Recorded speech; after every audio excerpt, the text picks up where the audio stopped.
What if एक charge particle magnetic field में enter करे, फिर उससे एग्जिट हो, सामने एक वॉल से कोलाइड करे, वापस से रिवर्ट हो, वापस से फिर उसी मैग्नेटिक फील्ड में एंटर करे और फाइनली एग्जिट करे विथ वेलोसिटी जस्ट ऑपोजिट जिससे उसने एंटर किया था मैग्नेटिक फील्ड में। थोड़ा इम्पॉसिबल लगता है, राइट?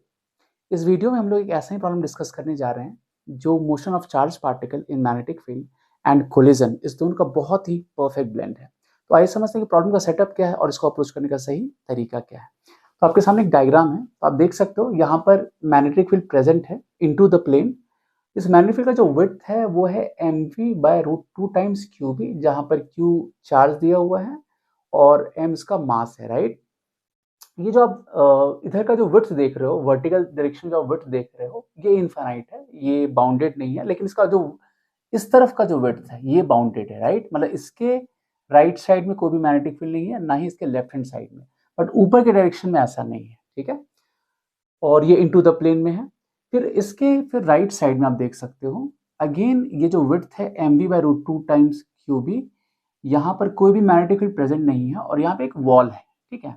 वॉल का भी जो वर्टिकल हाइट है वो इनफाइनाइट आप मान के चल सकते हो।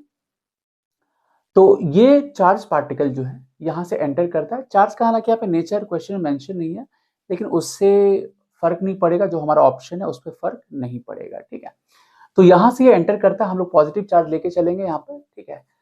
और फिर क्या होता है कि ये मैग्नेटिक फील्ड से ये एग्जिट करता है, सामने जो वॉल है इसको कोलाइड करता है, फिर रिवर्ट होता है, वापस से मैग्नेटिक फील्ड में एंटर करता है और इस टाइम इसका जो वेलोसिटी होता है, इसका जो इनिशियल वेलोसिटी है उसके ऑपोजिट होता है, ठीक है? ये क्वेश्चन में मेंशन है और ये ग्रेविटी फ्री स्पेस में ऐसा हो रहा है, ठीक है ना? और मैग्नेटिक फील्ड का वैल्यू b है, ठीक है? और इनिशियल वेलोसिटी जो v है यहाँ पर, ये बिल्कुल ऐसे नॉर्मली, ये जो इसका वर्टिकल विड्थ है इसके बिल्कुल नॉर्मली एंटर कर रहा है। मतलब आप ऐसा कह सकते हो डायग्राम में ये बिल्कुल हॉरिजॉन्टली ऐसे एंटर कर रहा है, ठीक है?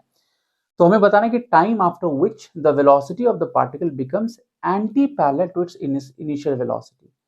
और पाई का वैल्यू 22/7 दिया हुआ है, हमारे पास 4 ऑप्शंस हैं, ठीक है ना? तो हमें बताना है कि कितने टाइम के बाद इसका जो वेलोसिटी है जिससे उसने एंटर किया है वो एंटी पैरेलल हो जाएगा, मतलब वेलोसिटी रिवर्सल हो जाएगा, ठीक है? अब क्योंकि ये बिल्कुल सिमेट्रिकल केस जैसा लगता है तो वेलोसिटी रिवर्सल का चांस है, बट फिर भी इसको हमें एनालाइज करना पड़ेगा कि यहाँ मोशन किस तरीके से हो रहा है, किस पॉइंट पे एग्जिट कर रहा है, कोलिजन कहाँ पे हो रहा है और वेलोसिटी रिवर्सल कैसे पॉसिबल है, ठीक है ना? तो ये सब चीज हम लोग इसको एनालाइज करेंगे, ठीक है? तो अब जैसे आप यहाँ पे आप डायग्राम पे कॉन्सेंट्रेट करो तो आप देख सकते हो कि ये जो विड्थ है जहाँ पे मैग्नेटिक फील्ड प्रेजेंट है, यहाँ पे मैंने मैग्नेटिक फील्ड को ड्रॉ नहीं किया, बट आपको मान के चलना है कि यहाँ पे इनटू द प्लेन ऐसा मैग्नेटिक फील्ड यहाँ पे प्रेजेंट है, ठीक है ना? इस पूरे विड्थ में थ्रू आउट, है ना? ऊपर नीचे वर्टिकल और नीचे हर जगह ये मैग्नेटिक फील्ड प्रेजेंट है और यहाँ पर खाली है, यहाँ पे कोई मैग्नेटिक फील्ड प्रेजेंट नहीं है। तो लेट्स से कि हम चार्ज को एंट्री कराते हैं इस पॉइंट पे, है ना? यहाँ पे वेलोसिटी यहाँ पे दिया हुआ है कि बिल्कुल नॉर्मल है, इसका जो वर्टिकल डायमेंशन इसके बिल्कुल नॉर्मल है, मतलब ये बिल्कुल हॉरिजॉन्टली एंटर करता है, ठीक है? और ग्रेविटी फ्री स्पेस है। तो आप बताओ, जैसे अगर मान लीजिए प्लस क्यू चार्ज लें यहाँ पर हम, इसका मास m है, तो ऑफकोर्स फोर्स इस पर किधर लगेगा? Magnetic force. तो v क्रॉस भी आप करो, तो v क्रॉस भी करोगे तो ऊपर के डायरेक्शन में लगेगा, तो फोर्स उस तरफ लगेगा, ऊपर के डायरेक्शन में लगेगा। इसका मतलब ये हुआ कि यहाँ जो इसका सेंटर होगा सर्कल का, कहीं इस जगह होगा, राइट? कहीं इस जगह होगा, तो ये अपना घूमेगा ऐसे सर्कल में। अब है कि एग्जिट पॉइंट कहाँ पर होगा, ठीक है? ये बहुत इंपॉर्टेंट है। अब इसको हम लोग कैसे सोचेंगे, तो आप देखो ये जो डायमेंशन दिया गया ये बहुत इंपॉर्टेंट है। तो ये रेडियस जिसमें ये घूमता है, अगर ये मान लीजिए कोई भी बाउंडेड यहाँ पर नहीं होता, तो अगर हम जैसे कि ये मैग्नेटिक फील्ड पूरे स्पेस में फैला होता, राइट? तो क्या होता है, इसका सिचुएशन क्या होता है कि ये r m v by q b, right? ऐसा कुछ मान के चलते हैं कि पूरे स्पेस में ऐसे ये फैला होता, कुछ ऐसा सर्कल होता है, ठीक है? हालांकि ऐसा है नहीं, बट इससे हमें आइडिया लगेगा कि एग्जिट पॉइंट कहाँ पर होगा, ठीक है? अब देखो ठीक से, तो अगर लेट से कि यहाँ पर कहीं इस जगह सेंटर है इसका, है ना? इस जगह सेंटर है, तो ये आर है, तो इधर भी मेरा कहीं आर होगा। आर जो होगा, क्योंकि ये अगर ये मेरा आर है तो हॉरिजॉन्टल में भी आर होगा, ये सर्कल ऐसा है। बट आप देखो ये जो विड्थ है ये r/√2 है, राइट? तो r/√2 का मतलब क्या हो गया कि ये पहले ही, मतलब इधर जाने से पहले ही कहीं पहले ही एग्जिट कर जाएगा। तो इससे मेरे को आइडिया क्या लगा कि एग्जिट पॉइंट कहाँ पर होगा, लेकिन ये हम कब बता पाएंगे? अगर मैग्नेटिक फील्ड को पूरे एंटायर में हमें फैला के रखा हुआ है, कोई रिस्ट्रिक्शन नहीं है, इन दैट केस ये सर्कल में ऐसे घूमेगा तो ये भी आर होगा और इधर ये भी आर होगा। अब क्योंकि ये वैल्यू r/√2 है तो पहले ही कहीं एग्जिट हो जाएगा, तो हमें ये समझ में आया कहीं ये बीच से ही कहीं यहाँ पर इस पॉइंट से ये एग्जिट हो जाएगा, ठीक है ना। अब इस डायग्राम को यहाँ से हटा लेते हैं, क्योंकि एक बार जैसे एग्जिट हो गया तो यहाँ पर तो मैग्नेटिक फील्ड है नहीं हमारा, है ना, इस जगह तो मैग्नेटिक फील्ड है नहीं, तो जिस वेलोसिटी से होगा उसी, जिस स्पीड से होगा जिससे एंटर किया है उसी से ये बाहर निकलेगा। अच्छा, ऐसा क्यों हुआ? क्योंकि हमें पता है मैग्नेटिक फोर्स जो होता है कोई मतलब वेलोसिटी के डायरेक्शन को चेंज करता है, मतलब डायरेक्शन को चेंज कर सकता है, स्पीड को चेंज नहीं कर सकता। कोई भी फोर्स अगर वेलोसिटी के परपेंडिकुलर है तो वो उसके डायरेक्शन को चेंज करता है, उसके स्पीड को चेंज नहीं करता है, राइट। अच्छा, अब ये एंगल आप आराम से बता सकते हो, ये जो थीटा होगा ये कितना आ जाएगा, तो ये होगा 45 डिग्री। ये कैसे बताया मैंने? तो देखो ये मेरा r/√2 है, राइट, ये मेरा r/√2 है, ये r/√2 है, ये r है, राइट, ये मेरा रेडियस हो गया, ये r/√2 है। तो आप आराम से बता सकते हो, साइन थीटा करोगे तो परपेंडिकुलर बाय हाइपोटेन्यूज करोगे 45 डिग्री आ जाएगा, ठीक है। ये थीटा 45 डिग्री, ये 90, ये 45, अगेन ये जो होगा ये टेंजेंशियली बाहर निकलेगा तो ये 90, ये भी 45 डिग्री। सब स्टैंडर्ड रिजल्ट आपको पता होगा, ठीक है। अब क्योंकि इसके बाद मैग्नेटिक फील्ड है नहीं तो इस फील्ड को सीधा जाएगा, लेकिन यहाँ पर एक और चीज सोचना है कि सीधा ये कहाँ तक जाएगा, ठीक है। अब इस तरफ भी जो डायमेंशन दिया हुआ है ये r/√2 दिया हुआ है, देखो ठीक से, तो ये भी r/√2 दिया हुआ है और ये 45 पे ही जा रहा है, ठीक है ना, ये 45 पे जा रहा है। ये r/√2 है तो आप इसको एक्सटेंड करोगे, अब क्योंकि ये एंगल 45 डिग्री है, नहीं तो देखो ये r/√2 है तो इसको जो स्ट्राइक करेगा यहाँ पर, है ना, ये भी क्या होगा, r/√2 ही होगा। और आप देखो सिमेट्री से, तो इधर भी देखो तो ये r है, तो ये जो डायमेंशन है ये कितना होगा, r/√2 होगा, राइट। r साइन cos 45 कर लो तो r/√2 होगा। इसका मतलब ये हुआ कि ये और ये जो पॉइंट है बिल्कुल आमने सामने होगा। थोड़ा सा डायग्राम को सही कर लेते हैं हम लोग, ये बिल्कुल इसके सामने इस तरफ होगा, मतलब ये जो सेंटर ऑफ सर्कल होगा और ये जो वॉल को यहाँ कोलाइड कर रहा है बिल्कुल आमने सामने होंगे।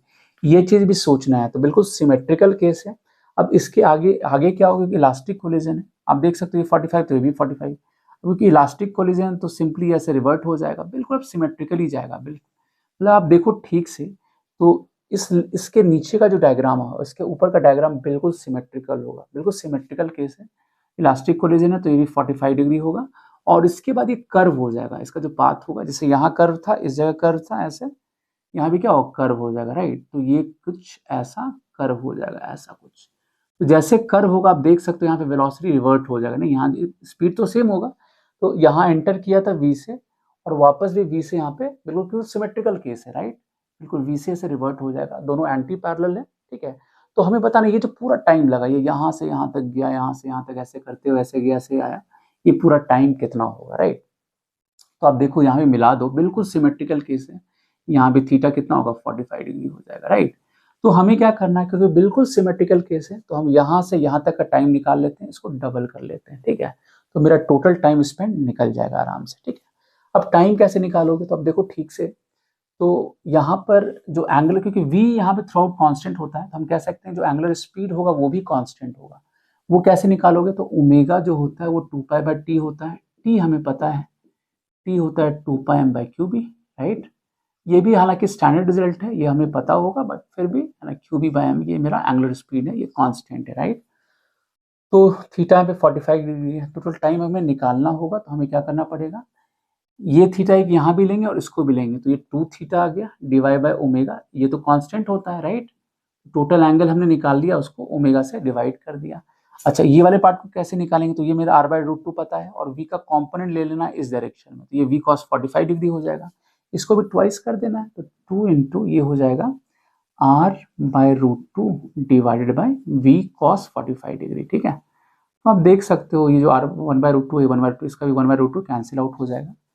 थीटा का वैल्यू आप यहाँ पे रख सकते हो 2 थीटा, अच्छा इसको भी एक स्टेप बढ़ा लेते हैं, तो ये आ जाएगा r, और r का वैल्यू हम रख देते हैं, ये 1/√2, ये 1/√2 कैंसिल आउट हो जाएगा, r का वैल्यू mv/qb आ गया, राइट।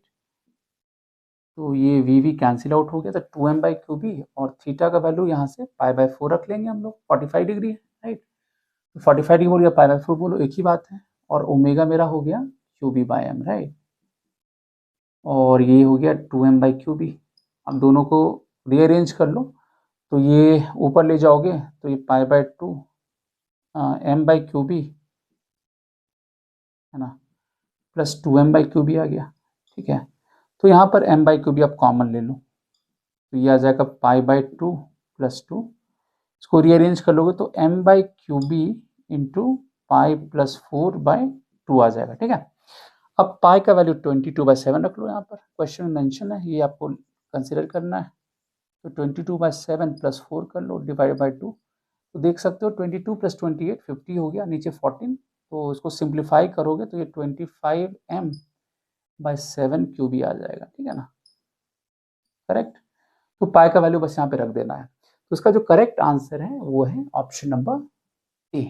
ठीक है, तो हमने नोटिस यहाँ पे क्या किया, सबसे पहला ये था कि ये मोशन ऑफ चार्ज पार्टिकल और कोलिजन दोनों का कॉम्बिनेशन था। मैग्नेटिक फोर्स जब भी काम करता है तो वो क्या करता है, जो वेलोसिटी होता है उसके डायरेक्शन को चेंज करता है, उसके स्पीड को चेंज नहीं करता है। तो हमने इस प्रॉपर्टी को भी यूज़ किया। और एग्जिट पॉइंट कहाँ पर होगा मैग्नेटिक फील्ड को, वो हमें डेटा से पता चला, राइट। ये जो डेटा दिया हुआ था वहाँ से हमें पता चला, फिर एग्जिट पॉइंट हमने निकाला, फिर हमने देखा कि जिस जहाँ पे मैग्नेटिक फील्ड नहीं है वहाँ पर मोशन किस तरीके से होगा, राइट। तो बेसिकली आप देखो तो मैग्नेटिक फील्ड में कर्व था इसका पाथ, और बाहर में स्ट्रेट लाइन था। ठीक है, तो हमने वहाँ से टोटल जो है, जो हमारे पास डेटा था उसको यूज़ करते हुए टोटल टाइम हमने निकाल लिया। और बिल्कुल सिमेट्रिकल केस है, आप देखो तो ये फर्स्ट हाफ है, इसमें ये कर्व है और स्ट्रेट लाइन है। फिर सेकंड जो हाफ, इसके ऊपर वाला जो पार्ट है ये भी स्ट्रेट लाइन और कर्व है, और इस तरीके से वेलोसिटी रिवर्सल। तो ये डायग्राम में ये भी सोचना बहुत ज़रूरी था कि वेलोसिटी रिवर्सल हो कैसे रहा है। ठीक है, तो एक बार मेरे को डायग्राम क्लियर है तो हम आराम से टाइम को यहाँ पे बता सकते हैं। ठीक है, interesting. So that's all for this video. Next video में हम फिर मिलेंगे नए एक्साइटिंग कॉन्सेप्ट के साथ। Till then take care.